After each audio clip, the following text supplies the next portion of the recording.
Vai lá. No programa de hoje, um dos maiores advogados dessa nação. O homem é o craque das leis. Um dos autores do livro Loucura, Não Coragem. Palmas para o doutor Nelson Williams. Olha o Nelson aí. Nelson. Fala, Nelson. Quem falou que ele não... Como é que você tá? Prazer. Caramba, cheiroso. Legal. Nossa. Nelson, primeiro seja... Categoria do advogado, pô. O que você falou? Cheiroso? Ele falou, eu falei ele cheiroso. Tem mania de sentir o Cheiroso.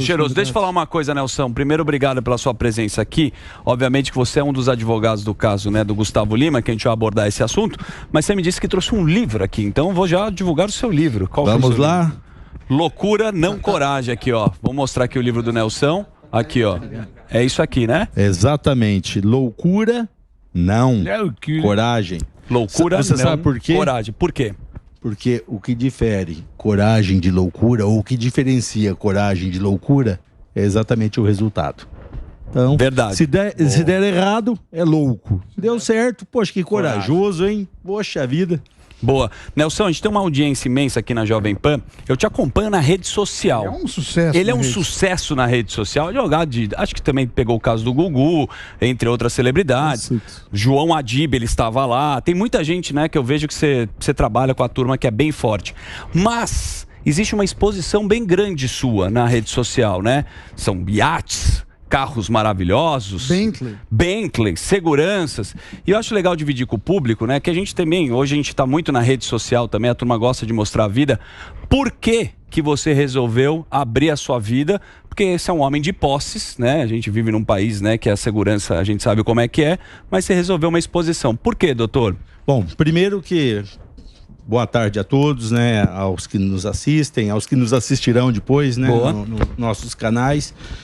A minha vida, ela tem algumas peculiaridades que ela acaba sendo muito parecida, né? Principalmente no meu início de carreira, com muitos jovens do nosso Brasil. Eu sou nascido no interior do Paraná, meu pai e minha mãe são semi-analfabetos, cresci numa cidade de 10 mil habitantes, chamada Jaguapitã. Não tinha ninguém do primeiro grau familiar formado, com curso superior. E eu saí lá do interior do Paraná, vim para o interior de São Paulo, para Bauru, na instituição Toledo de Ensino, fazer faculdade, perseguir um sonho. E consegui, com muita dificuldade, me graduar. Depois tirei minha carteira da Ordem dos Advogados e comecei a advogar, sem nunca nem ter trabalhado com nenhum advogado em escritórios de advocacia. Comecei numa clínica médica, onde um médico que fez faculdade comigo, gentilmente cedeu a sala dele das 8 às 16 da tarde, das 8 da manhã às 16 da tarde, para que eu ali começasse a advogar. Porque nesse horário ele trabalhava em uma grande companhia. As pessoas achavam que meu pai fosse médico. Não tinha carro, andava de ônibus circular. E eu tenho 53 anos, isso eu tinha 23 para 24 anos. Ou seja, eu comecei, vou usar aqui um termo do filósofo Karnal, eu comecei do zero Fahrenheit, ou seja, comecei do negativo. Levei um ano até comprar meu primeiro carro, comprei uma Panorama da Fiat, isso em 1995, a Panorama era 1982, ou seja, era um carro bem judiado. Panorama, não sei se você sabe, Nelson, eu tenho um escritório que é divisa com o seu no 6º andar lá do Senur, aqui em São Paulo. Nosso Betinho. O Alberto, um abraço, Beto. Moisés, que é cliente e amigo dele. É meu irmão. Eu sou amigo eu sou desde a época do pai dele. Seu Hernani. E que transferiu ele lá da Best Life. Mas eu ia te perguntar o seguinte. É que ele falou da Panorama. Grande Panorama. E aí, Bom dia, eu queria que você contasse a história da colisão da Panorama com o Ômega. Então vamos lá. Logo do começo de carreira, situação extremamente complexa financeiramente, e eu consegui a duras penas comprar dessa Panorama. Eu tenho quase 1,90 m, imagina eu dentro de uma Panorama, né? Uma caixinha de fósforo. Certo. E eu tô ali visitando clientes, fazendo meus contatos, isso tudo em Bauru. E tô subindo uma avenida lá, uma Rua Genormeira. De repente, tinha na época um Ômega, que era um carrão, tinha acabado de chegar no Brasil, os primeiros Ômegas, né, da Chevrolet. Dá uma brecada e o meu carro tá sem freio, vem, dou na traseira do Ômega. Aí eu falei, meu Deus do céu. Saio do carro, a dona, uma senhora muito elegante, desce do Ômega, preocupadíssima, olha atrás. Ela olha no para-choque do carro e falou, nossa, será que afetou o motor? A senhora achava que o motor do Ômega fosse traseiro, né? Eu falei, não afetou o motor, não. Aí eu se junta aquele aglomerado de gente, eu sento meio que na sarjeta, assim, pensando, meu Deus, estou arruinado. Estou arruinado. Como que eu vou pagar isso? Sabe que quem bate na traseira de outro carro é o culpado. Já era. Aí eu sentado assim, passa uma pessoa, e eu de paletó, tá? Vestido de paletó. Tava pensando nisso. E aí passa assim uma pessoa e vê eu meio sentado assim no meio fio. Aí olhou pra mim e falou assim, ih, esquece. Isso daí não vai ter condição de pagar seu carro nunca. O cara achou que o Ômega fosse meu. Então, essa é a história do meu início de carreira. Sim, mas então vamos lá, para responder a sua pergunta. O que acontece? Com essa história toda, e graças a Deus, Deus me abençoou, e muito trabalho, também uma equipe maravilhosa me ombreando. Em tenra idade, eu fui agremiando um grupo de profissionais que vieram trabalhar comigo, e foi tendo sucesso. E o que acontece? Eu acredito que o sucesso, e eu posso falar isso até hoje, graças a Deus, ele deve servir também de inspiração. Boa. Então, a minha ideia, o que acontece? Em 2018, eu estou fazendo uma live e com o Conselheiro Federal da Ordem dos Advogados do Brasil, do Rio Grande do Norte, ele, professor da faculdade de lá, ele falou para mim que as pessoas não se sentiam motivadas, os alunos de direito não se sentiam motivados. Com a profissão. Com a profissão. Porque eles achavam assim que a pessoa era advogado porque não tinha opção, não tinha conseguido passar no concurso para juiz, promotor ou ter seguido carreira. Por isso que ele era advogado. Porque eles não tinham uma inspiração. Alguém que ele se inspirasse, alguém que tivesse dado certo e que realmente alimentasse um desejo de ser igual. Legal. Ou de pelo menos servir de inspiração. Quando eu escutei aquilo, eu falei, quer saber de uma coisa? Eu tenho sido tão abençoado com o meu trabalho, né? Praticamente eu falo assim, a minha vida foi transformada pelo direito e pela advocacia. Hoje nós temos inúmeras outras empresas, temos corretora de seguro, temos outras empresas, mas minha vida foi transformada pela advocacia, exercendo a advocacia, com o escritório de advocacia. Eu falei, quer saber de uma coisa? Eu vou começar a abrir minhas redes sociais.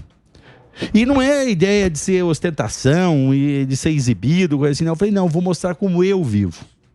O que eu procuro mostrar é o meu dia a dia, o dia a dia do Nelson.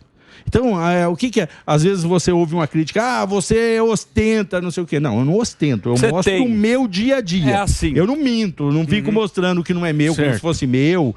Eu mostro o meu dia a dia. Com a ideia do quê? De inspirar as pessoas. Porque numa live o cara falou assim, o advogado não é bem sucedido, falou, não, dá pra ser bem sucedido e não tem problema nenhum, mas o assunto do momento... E não tem só eu, tem outros colegas bem Vamos pro Gustavo Lima, porque a gente tem pouco tempo. O Gustavo Lima, o pau tá torando, a gente vamos lá, Gustavo Lima. A gente quer saber o desdobramento aí do caso do Gustavo Lima, como que anda aí, porque decretaram a prisão, depois revogaram, como que anda o caso do Gustavo Lima aí? Bom, primeiro que temos que tomar muito cuidado com o que se fala a respeito do Gustavo Lima e do processo, que o processo está em segredo de justiça. Certo. Então eu vou procurar falar aqui em tese e aquilo que já é público, que já se tornou público. A minha percepção, houve sim um abuso de autoridade, houve um abuso, tá, nas decretações de prisão. Elas não eram necessárias. E se você observar o processo, e isso também tudo que eu vou falar aqui são informações que já estão públicas, o Ministério Público foi contra o mandado de prisão. Ou seja, quem tem a tutela foi contra. Tá? E quando foi decretada a prisão do Gustavo Lima e do empresário Boris Padilha, os outros tinham acabado de ser todo mundo liberado pelo Tribunal de Justiça. Eu, na quinta-feira, eu tive contato com o Gustavo Lima, nós fizemos uma chamada de vídeo, tá? Eu estava juntamente com o senhor Boris, conversamos, ele estava preocupado com a situação dos donos da Vai de Bet. Por quê? Primeiro, o avião dele tinha sido mencionado e sido citado no processo. Sim. Na percepção dele, os donos da Vai de Bet são inocentes. São pessoas do bem. O Gustavo é um artista. Sim. Ainda que empresário, um cara bem sucedido, ele é um artista. Ele trabalha muito com a sua imagem e tem uma preocupação legítima com a sua imagem. Aí, quando ele revela para mim, falou, Nelson, eu tô preocupado, porque a situação deles, não sei como que tá, você poderia nos ajudar, de repente ajudá-los? Eu falei, posso, se de repente eles me contratarem, passarem uma procuração para mim, posso. Ele falou, vou ver isso e te retorno. Retornou, olha, tá aqui o contato dos advogados, conversei com os advogados. Na sexta-feira fui para Pernambuco, peguei a procuração, conversei, nos reunimos com os advogados. Qual foi o nosso entendimento? Realmente a prisão era arbitrária. Certo. E como já tinha sido negado o habeas corpus, havia sido negado, eu falei, vamos fazer o seguinte, ao invés de tentar outros recursos que possa demorar, vamos pedir reconsideração para o próprio tribunal que havia negado? Preparamos um pedido de reconsideração, citando os equívocos no mandado de prisão, no motivo que tinha dado a juíza para justificar o mandado de prisão. Despachamos lá no Tribunal de Justiça e saímos, assim, passamos a tarde lá no tribunal. Saí de lá extremamente esperançoso. Minha convicção naquele momento era que seria revogada os mandados de prisão. Aí voltei para São Paulo. Segunda-feira eu estava em Brasília, quando sai a decisão liberando todo mundo e concomitante sai mandado de prisão para Gustavo Lima e para o empresário, o empresário Boris Padilha. Agora você falou que conversou com o Gustavo e essa questão da imagem dele, isso ainda que você disse que foi arbitrário, eles mandaram, revogaram. Não houve prisão, diferentemente da Deolane, que foi presa e depois foi solta, tudo mais. Isso dá uma arranhada na imagem da pessoa com a questão da pessoa ir para a cadeia. Como que ele recebeu essa notícia? Como que ele ficou com essa notícia de que talvez ele poderia ser preso? Se ele estivesse no Brasil, ele teria sido, antes de revogar, ele teria sido preso. Ele já pensou em fazer algum tipo de pronunciamento? Bom, vamos lá. Não, aí tem essa questão, seria ele que teria que responder. Vou falar a percepção, porque eu conversei com ele. Todos nós ficamos assustados. Todos nós ficamos espantados. Entendeu? Aquilo foi pego de surpresa. Agora, se eu, como advogado, fiquei espantado, assustado, você imagina ele que o mandado de prisão é contra ele. Não, mas a questão, como advogado, você falou pra ele, se pronuncie, não se pronuncie, como advogado, você falou não, ou você não deu nenhuma orientação? Não, porque veja bem, decisão da justiça, você questiona nos autos. E o que eu estou falando aqui, como eu disse, são informações que são públicas e que depois, exatamente corroboradas pelo Tribunal de Justiça. Tá? Vários jornalistas aí publicaram, inclusive, vários trechos da decisão do Tribunal de Justiça.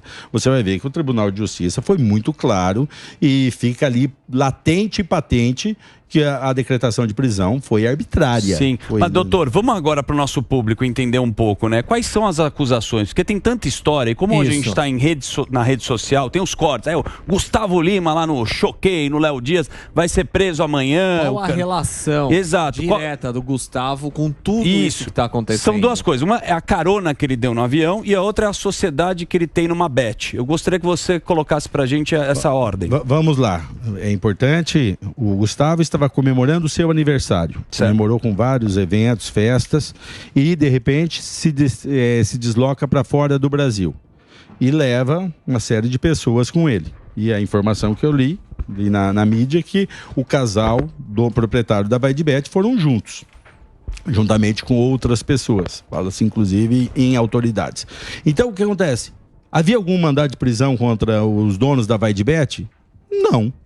Ele foi comemorar uma festa foi antes. Festa. E lembrando que o Gustavo Lima era o garoto propaganda da Vaidbet. Certo. Ou seja, emprestava sua imagem para uma bet que até então não há nada de irregular. Então, eu acho assim, nós temos que tomar muito cuidado com determinado sensacionalismo. O Gustavo Lima não praticou nenhum tipo de delito, nenhum tipo de infração. Ele simplesmente foi comemorar seu aniversário com vários convidados. E não apenas com os proprietários da Vaidbet. E lembrando novamente, é importante salientar, Gustavo Lima é um homem público. Certo? É um homem público. Você imagina quantas pessoas... Eu, por exemplo, que sou muito infinitamente menor do que ele, sou rodeado de pessoas, fotos, participo de eventos, participo de festas, vou na casa deste, são coisas daquele. distintas. Ou seja, amanhã acontece alguma coisa com alguém... Sim, mas o que você está falando aqui, e eu acho que é legal a gente pontuar, é que o Gustavo, cantor, né, pessoa pública, influenciador, ele foi contratado pela Vaidbet, né? Vaidbet. Foi lá, é contratado, aí você vai lá e faz uma publicidade. Tem uma outra questão, é se além de contratado, você tem sociedade com a empresa, que o Sami sabe explicar muito bem sobre isso. Não, o que eu tenho visto com alguma preocupação, e eu, na minha percepção, tem um exagero da mídia em relação às bets. Por exemplo, falam assim, as pessoas gastaram, que é o termo que a mídia usa, 20 bilhões de reais no mês com aposta esportiva. Então tem muita gente assim, você tem a conta no Bradesco, você tem, por exemplo, você tem 10 mil reais e você transferiu para casa de aposta, não significa que você perdeu esse dinheiro. Tá lá. Outra coisa, eles pegam o Pix que foi feito da aposta, mas, em média, 5% fica para casa, que paga custos, paga impostos, e o resto ela devolve. Então, se uma pessoa, vamos fazer números redondos, pôs 100 mil reais, 95 vai para a mão de outras pessoas. Então, fica como se fosse... A impressão que eu tenho é que eles querem falar que as casas de bet são um grande malefício do Brasil. Como se não tivesse, por exemplo, Jogo do Bicho, que é uma contravenção histórica. A gente já viu casos de cassinos clandestinos aqui mesmo na cidade de São Paulo. Qual que é a sua percepção sobre isso? Porque parece que falou bet, você está falando de um crime. E não é. Eu lembro daquela música Taca Pedra na Geni? Claro, do Chico Buarque. A minha percepção é que a Geni da vez são as bets, as causadoras de todo o mal, e não são. Importante aqui nós lembrarmos, todos que nos assistem, que as bets estão em processo de regulamentação. Sim. Encerra-se no dia 31 de dezembro, a partir do ano que vem, tudo regulamentado, tudo certinho. E estão sendo criadas diretrizes para isso. Sim. E essas diretrizes vão dirimir muitas dessas dúvidas. Grau de endividamento do apostador. Isso é uma coisa vital.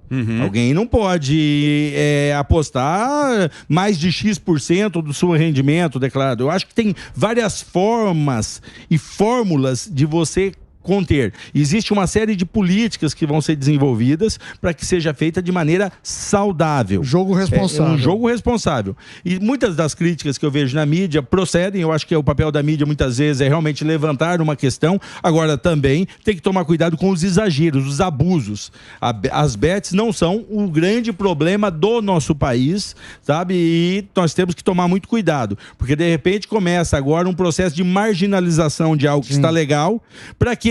Para acabar com todas as nacionais e amanhã os estrangeiros virem e tomarem conta de tudo? Ou deixar só as ilegais. Ou as ilegais e tal. Então é muita cautela, muita responsabilidade. Nós temos lá no nosso escritório dezenas de bets que nós prestamos serviço. E a gente tem uma preocupação muito grande com essa regularização, com essa legalização de todo esse procedimento. E óbvio, de maneira responsável. Lógico. Ô doutor, você não é advogado da Deolane Bezerra, você é do Gustavo Lima, mas você com certeza acompanha também o caso da Deolane, né? E muita gente, inclusive na imprensa, acabou juntando a história que não tem, acredito, nada a ver. Qual que é a diferença, para você deixar mais claro para a turma, entre a Deolane Bezerra, a prisão dela e o Gustavo Lima? Bom, para mim, na minha opinião, a prisão da Deolane também foi arbitrária. Não era necessário. A Deolane é uma pessoa pública, você não precisa prendê-la num processo investigatório ainda. Tá? Aí prendem a Deolane. A Deolane, existe outras peculiaridades que também não posso, infelizmente, eu não posso falar aqui, o processo corre em segredo de justiça, e eu não sou o advogado dela. Certo. Então tudo que eu vou falar é aquilo que tem na mídia, e vou falar em tese. Para mim, também a prisão dela foi arbitrária, tanto é que ela, logo em seguida, é libertada. Mas daí ela comete um ato falho, vou ser generoso, ato falho, né? De sair fazendo aquele estardalhaço todo que, ao meu ver, soou muito mal e soou como um desrespeito, não apenas à justiça, como às autoridades. E nós vivemos no Estado democrático de direito, onde as autoridades devem ser respeitadas. Elas podem até sofrer críticas, podem tudo mais. Só que a Deolane tinha como fazer isso através de seus advogados, se alguém tivesse que fazer. Jamais ela, na condição que ela estava. Então, ela cometeu alguns atos falhos que acabou dando no que deu, e agora, acredito eu, que tenha aprendido a lição aí com esses, como diz ela, com esses 15 dias aí, por ter sido amostradinha, né? Boa. O termo, se eu não me engano, que ela usou. Doutor, fazer um break rápido aqui para nossa rede de rádios da Jovem Pan. Daqui a pouco a gente está de volta aqui com o doutor Nelson Williams, @NelsonWilliams. Daqui a pouco você pode entrar no Instagram dele, depois eu pedi pro Dedê para separar as imagens, e esse homem está na Forbes, coloca aqui, na capa da Forbes. Um abraço para Camarote, que é o CEO da Forbes. Sami nunca saiu na Forbes, mas tem tanto dinheiro quanto o senhor. Só que está escondido muito mais em outros lugares. Daqui a pouco a gente está de volta aqui na programação da Jovem Pan. Queria perguntar pro doutor... Tá no ar ainda. Estamos no ar, tá, doutor? Estamos no ar estamos no YouTube, nas plataformas digitais. Ô, doutor, o senhor está falando das prisões arbitrárias. Por exemplo, se um de nós aqui a gente vai preso, também passa pela mesma coisa. Como é que, por essa prisão arbitrária, como é que a gente legalmente recorreria para restaurar a nossa imagem? Porque a imagem, ela, né, todo mundo aqui é pessoa pública, a imagem, ela é rachada. Ela é rachada, mas e como é que legalmente a gente consegue costurar isso aqui? Existe como fazer um contraprocesso nisso? Recentemente, é importante você colocar aí sobre o dano que fica, né? Porque, veja bem, nós vivemos hoje uma era que é a era digital. Sim. As coisas se disseminam com uma rapidez tremenda. Recentemente houve uma matéria a respeito deste que vos fala negativa, num portal. Puseram lá uma matéria, na minha percepção, totalmente sensacionalista. Olhei aquilo, né? Lógico, reclamei. Reclamei, pedi para uma sócia minha tirar informações da onde vinha aquilo.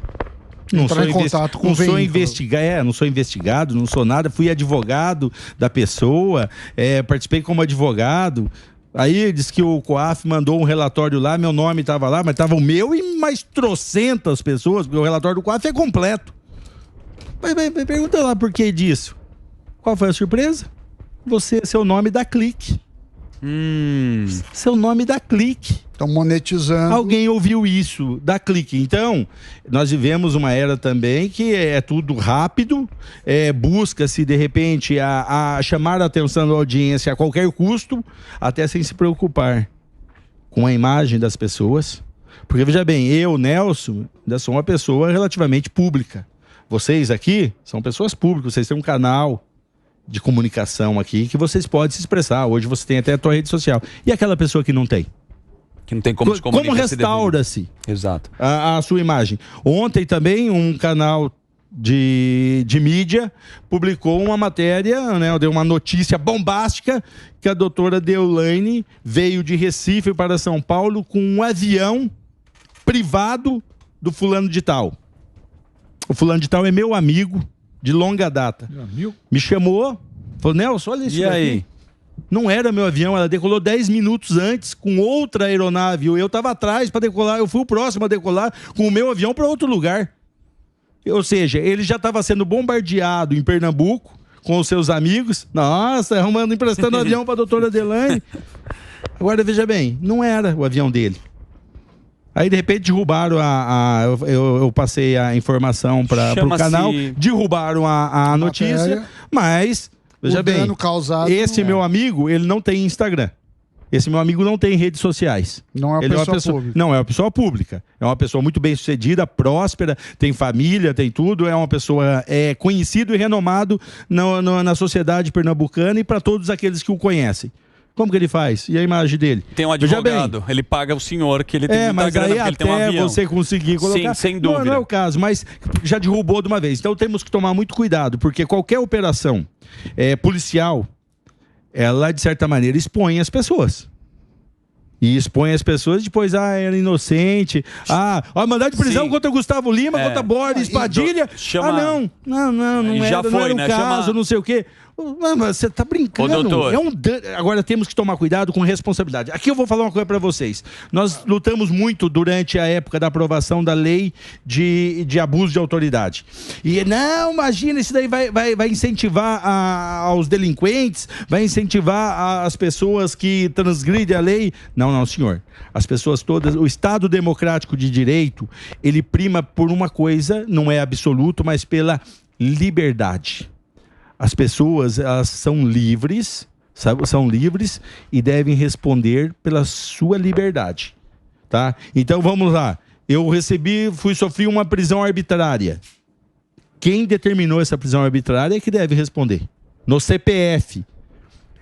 Eu sou uma autoridade, pedi a prisão, um inquérito todo feito de maneira irregular, alguém solta um mandado de prisão, aí, não era bem isso, não sei o quê, aí eu processo, aí o Estado vai pagar. Sim. Eu, vocês que nos assistem, vocês que vão pagar porque alguém agiu com irresponsabilidade. Isso está errado. As pessoas devem responder no CPF. Perfeito. Eu, pelos meus erros, eu respondo no CPF. Se uma autoridade também comete erros, ela também deve responder no seu CPF. E isso, não é que eu quero incentivar a impunidade, nada disso. Eu quero incentivar a responsabilidade. Que o Estado democrático de direito funcione para a lei é para todos. Estamos de volta na programação da Jovem Pan. Esse é o advogado Nelson Williams. Nelson, a gente tem pouco tempo aqui, infelizmente, aqui. Eu quero já agradecer sua presença. E só para a gente finalizar o papo aqui, depois você volta com muito carinho. Quais são os próximos passos do Gustavo Lima? O que vai acontecer agora? Como é que você, como defesa, vai se pronunciar para a gente entender agora? Vamos lá. Eu não sou hoje o advogado Gustavo Lima. Um dos.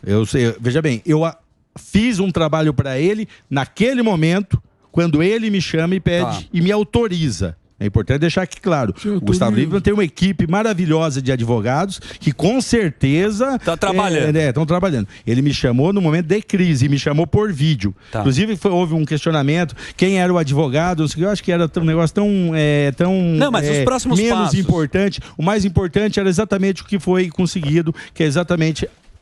derrubar o mandado de prisão, e o Gustavo Lima ele vai poder dar a sua versão desses fatos. Qual que é o próximo passo agora? É exatamente estancar essa questão do processo. Como eu disse desde o início, eu tive acesso ao processo. Minha percepção, esse processo ele é viciado na origem. Então, isso deve ser aí ao longo do tempo demonstrado, e tem gente que está com os bens bloqueados, isso tudo precisa ser liberado e o mais rápido possível. Por quê? Porque o dano é muito grande, já há um dano de imagem e também há um dano patrimonial. Então, eu acredito que isso os advogados dele, tanto do Gustavo quanto dos demais, vão estar cuidando e tal. Eu fui contratado de maneira pontual para um momento pontual e específico. E diante daquele momento, eu fiz o que deveria ter sido feito e não fiz nada sem o aval de meus clientes, nem dos donos da Vai de Bet e nem sem o aval do próprio Gustavo Lima, a quem eu dirijo aqui com grande apreço. Boa. Quero agradecer a presença ilustre aqui. Obrigado, do nosso advogado. Eu é que agradeço. @Nelson Williams. Ele tem um livro aqui, Loucura? Não. Coragem, Samidana. Coragem. Então vai ter show do Gustavo Lima em Jaguariúna. Então aqui o livro do Nelson Williams. Gustavo Lima vai ter show, então o Morgadão tá falando aqui. E para o Peba. Obrigado pela presença ilustre. Muito obrigado pelos livros aí. Obrigado pelo presente. Obrigado. Sami quer combinar e dar uma carona no seu avião depois. Obrigado, Nelson. De helicóptero.